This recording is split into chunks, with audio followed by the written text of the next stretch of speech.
Hey, this is Carolyn Hennessy, and you are listening to TV Confidential.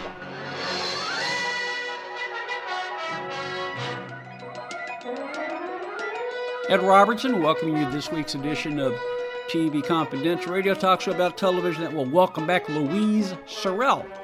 In our second hour, Louise Sorel, the actress known around the world as Vivian Alamain on Days of Our Lives and as Augusta Lockridge on Santa Barbara. Louise recently published a new book that not only includes her memories of working with the likes of Art Carney, Charles Boyer, Rita Moreno, Walter Pidgeon, and Dame Judith Anderson, but reveals how she navigated an often difficult childhood with emotionally distant parents by discovering the theater at a young age and through her lifelong love of animals. We'll talk about that and more when Louise Sorel joins us by phone in our second hour. We'll be able to stay tuned for that. In the meantime, by now, I'm sure all of you are aware of the passing of June Lockhart. June Lockhart, the actress known around the world as Timmy's mom on Lassie and Will Robinson's mom on Lost in Space. June Lockhart passed away Thursday, October 23rd, 2025, at the age of 100. While June Lockhart, of course, arguably best known for her work on Lassie and Lost in Space, those are just two chapters in a long career in stage, film, and television that saw her earn a Tony Award and Emmy Award nomination, 2 stars on the Hollywood Walk of Fame, and many other honors. We were fortunate enough to talk to June Lockhart twice on TV Confidential, once in March 2015, the first time in June 2014. We'll replay our conversation from June 2014 as we begin our program tonight. When we spoke to June Lockhart in June 2014, she had just been honored by NASA with the Exceptional Public Achievement Medal, which she received earlier that year for outstanding talent for inspiring the public about space exploration. And we are very glad that she is spending a few minutes with us to share some memories about her career here on TV Confidential. June Lockhart, welcome to the program. Well, thank you, Ed. You've covered everything, so I'll just say goodbye and thank you. There are many ways we can begin our conversation. I don't know whether you watch Mad Men.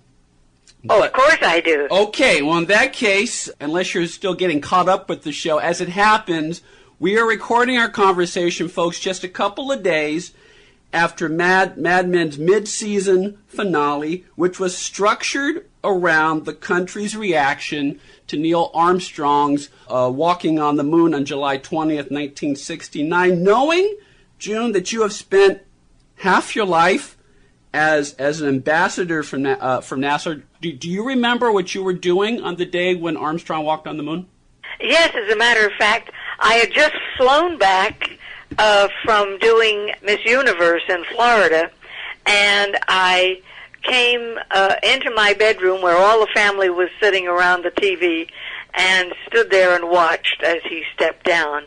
And yes, it was vivid in my mind, of course, as everybody knew where they were on that day. And it was a remarkable achievement. You know, I had a kind of a wonderful experience when I was doing the Rose Bowl on January 1st, 1970. Mm-hmm.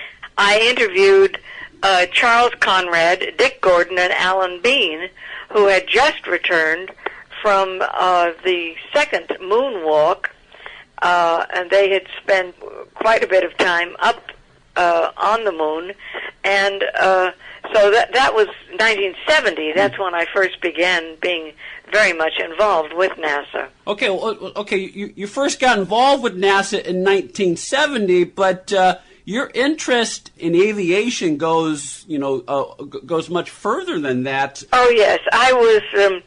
Of course, I've always loved the thought of flight and airplanes. But during the 40s, I was Miss Western Airlines and opened up a lot of routes with them. We went to, we opened Portland and we opened Seattle.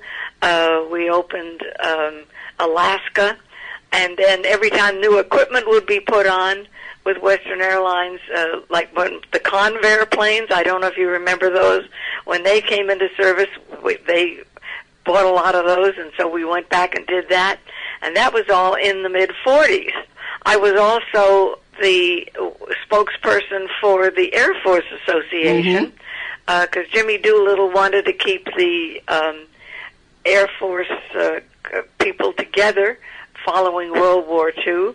And then also in 1949, my father and I did a play for the occupying Air Force in Germany. And we flew on, this was during the Russian blockade of Berlin. And we flew on military jets and flew into Berlin and performed there and around those various areas. And then flew out on swept-out coal planes back down to where we were based in Wiesbaden, Germany. So I've had a lot of experience, really, with flight as a passenger in wonderful situations. A lot of experience with flight as a passenger. Let me ask you, June, have you yourself flown, or have you had any interest in flying or being a pilot yourself? No, I have sat at the, yes, once in a while a pilot will let me sit in the seat beside them, but, and when we were in Germany, the pilot let me take the, it's not the wheel, but, sit and at the, in the right-hand side of a DC-4 when we were flying up to Berlin, so that was fun. Okay, so you never actually flown a plane? No. But and people forget this.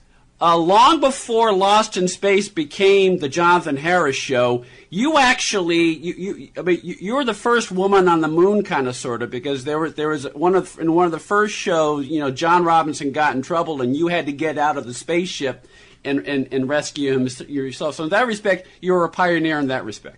Oh, yes, we did that stunt of hanging by wires. In fact, Guy and I did a photo for the cover of TV Guide, and while we were shooting it, his wires broke, and he fell from about 6 or 7 feet down onto a cement floor. But he was such an athlete, he just rolled with it and did not hurt himself, amazingly enough. And it was, we never did that stunt. They used doubles after that. Well, not only anyway, the cover of the TV Guide was just a grand photo. Well, I guess as long as you got the shot, that's what matters. As long as you got the shot and Guy didn't get hurt. That's right. Okay. We're talking to June Lockhart, Ruth Martin on Lassie, Maureen Robinson on Lost in Space, Maria Ramirez on General Hospital, and the star of many other stage, film, and TV productions. This particular conversation with June originally aired in June 2014. June Lockhart passed away Thursday, October 23rd, 2025, at the age of 100.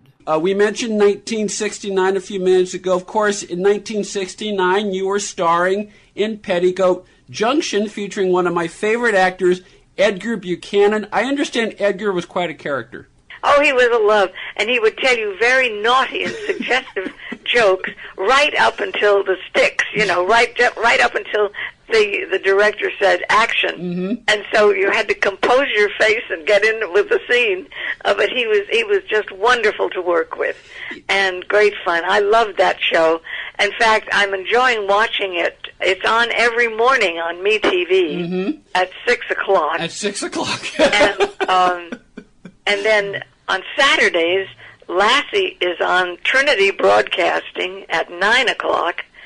And on Saturday nights at midnight, Lost in Space is on MeTV. So June Lockhart is not only on MeTV, she could be seen all over the cable universe, and we're glad that she's spending a little bit of time in our universe talking about her career on stage, film, and television. Speaking of Lassie, I understand that on the day of your first scene with Jon Provost, Jon tested you while the cameras were rolling by kicking you in the shins. That's right. We were sitting at a table, and he started kicking my legs and under the table. So I turned my body so that he couldn't reach it. So he had to scrunch down in his chair, and he kept doing it. And finally, I turned to him and I said, "Stop that. You and I are going to be working together for a long time, and there'll be no more of that." And so that stopped him, and he, of course, never did it again. And at that moment, his mother came around and said, I saw her come around the set and said, "What happened? What did he do?" And I said, "We'll talk later." Anyway, then we went on with the scene. But it was just a little kid thing to do. Yeah. I knew I had to stop it right away because at first I thought it was an accident, that he had kicked my leg. And but then it went on and on. And it was funny. I don't even know that he remembers it now because he was so little, Yeah. Well, he was so young. I mean, he was so young, and even though he'd been on the show before, I mean, you were stepping in for another actress, Cloris Leachman, and so so he had to. It's like he had to start all over again at a very young age, and of course. You've got a lot more experience at the time because you've been doing this your entire life, but it's like, it was one of those moments where that sort of kind of set the tone for your rapport with him, Oh, yeah. Well, I must say, we became good friends. We still are in touch with each other and have an affectionate relationship. And we see each other at conventions, and, of course, I always call him on his birthday, and he always laughs because he said his mother never remembered. I always did. And in fact, I still have a lovely relationship with everybody from Lost in Space, too. Mark Goddard and Billy Mooney and Angela Cartwright, and of course Marta Kristen.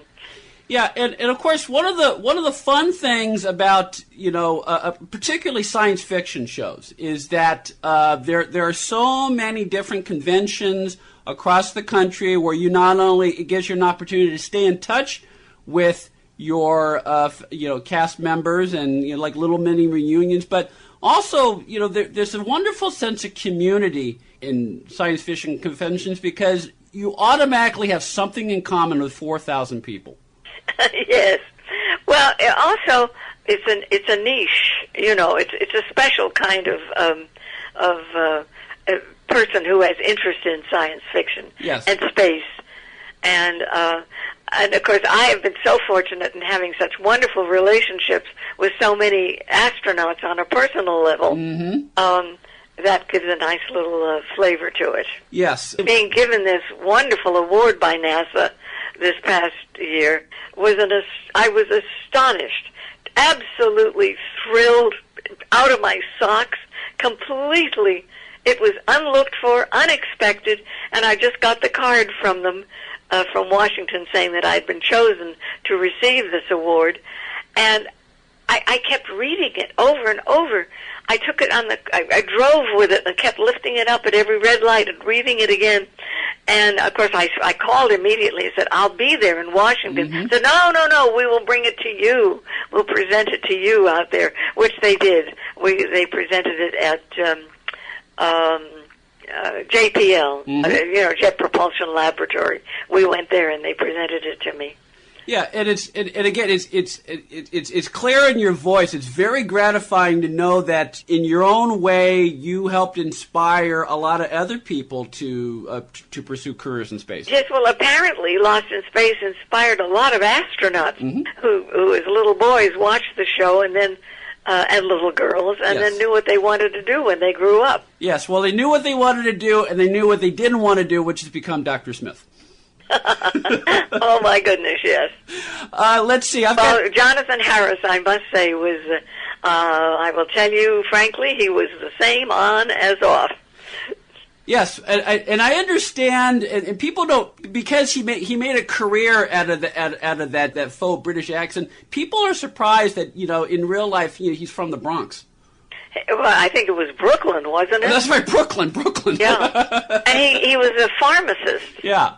Yes, and then he did a play with an actress, and he took her accent upon his persona and talked that way ever after. Martita Hunt. That was her name. Yes. And the name of the show was The Mad Woman of Shiloh.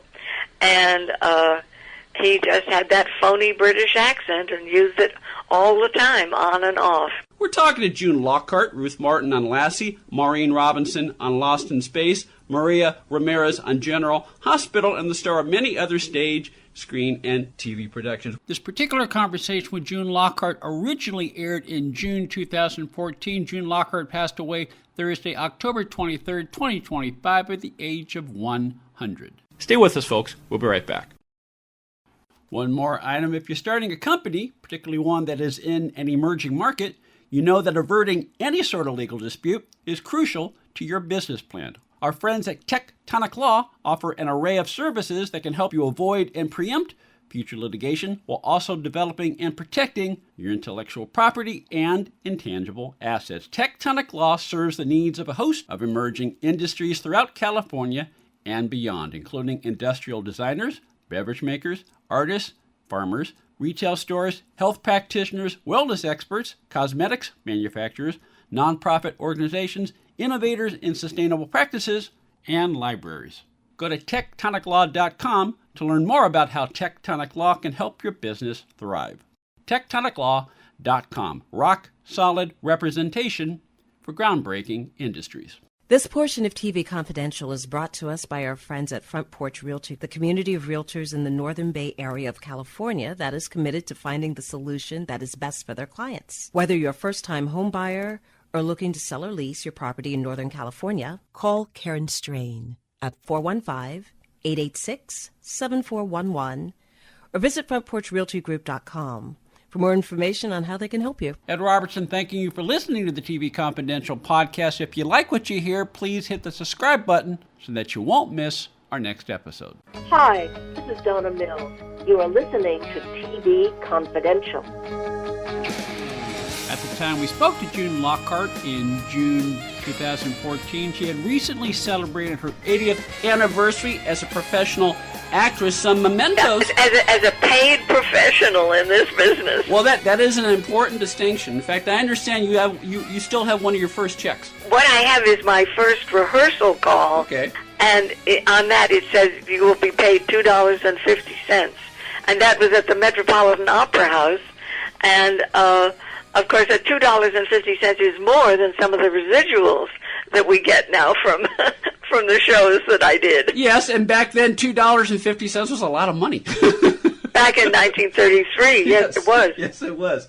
Let's see. I want to ask you a couple questions about your stage career. We mentioned your Tony Award at the beginning of the program. I doubt you remember this, June. I actually met you many, many years ago. You did a benefit performance up in Portland, Oregon, of Love Letters with Barry Morse. I remember. Yes. And what I remember most about, I remember two things about that. One is I had a chance to chat with you afterwards, and because people think of you as Timmy's mom on Lassie or as Maureen Robinson, people don't realize that those characters did not do you justice, because you're a very funny and very, very, very, very bubbly person in real life. And so I have a very upbeat personality and a great sense of happiness in my life. Yes, and so I remember that. But the other thing I remember is that, and this happens sometimes in the theater and in acting, when you and Barry did the play, your rapport was so great. It was like you had known each other your entire lives. I was surprised to find out that you had only met each other just a few hours before the curtain raised. Have there been other experiences in your career where you more or less met your fellow actors on the fly? Well, you do usually have a chance for rehearsal of some sort. I think we only read through that just once and then did it. But that was a very good piece of theater. Yes. Love Letters. And, of course, everybody played it all over everywhere. Well, let me ask you this. Speaking of rehearsal, I know that you worked with Jack Klugman a few times. What a love. Oh, I adore him. Yes, and one of the, and I'm going to guess that one reason why you adored Jack is that Jack made a point of allowing time for the guest actors to rehearse their characters, which you didn't always get to do in a crazy, frenetic industry such as episodic television. But Jack made a point of doing that, and I imagine you would appreciate that, stage actor. Yes, well, of course, he was theater trained. Mm-hmm. And so I have done films. I did one recently, a couple of years ago, in which there was no rehearsal. They just sort of shot the rehearsal, and with actors ad-libbing all over. And finally, I was working with one young actor, and he was, going off in all sorts of extraneous lines and dialogue. And finally, he paused, and I said, "Are you through?" And he said, "Yes." And then I said my next line, which was written in the dialogue. And I knew they just cut it out because the cameras were rolling. And it's a different style of performing. You've got to be flexible. You absolutely have to be flexible. And again, when you work with a pro like Klugman, and you're both coming at it from the same sort of, you're both theater trained. And especially in theater, because you're in the moment and there are no second takes. You can't stop and say, okay, let's reshoot that. You really have to trust what your fellow actor is doing in the moment. Oh, yes, of course.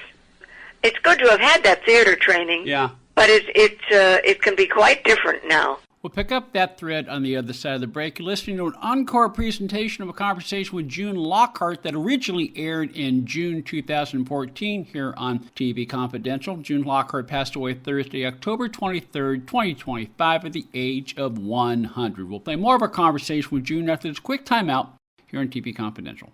If you're a diabetic, we have great news. You can end the painful finger sticks with a new CGM. Plus, they may be covered by Medicare, Medicaid, or private insurance. If you use insulin or have had hypoglycemic events, you may qualify. Call US Med now to learn more. 800-432-8150. 800-432-8150. 800-432-8150. That's 800-432-8150.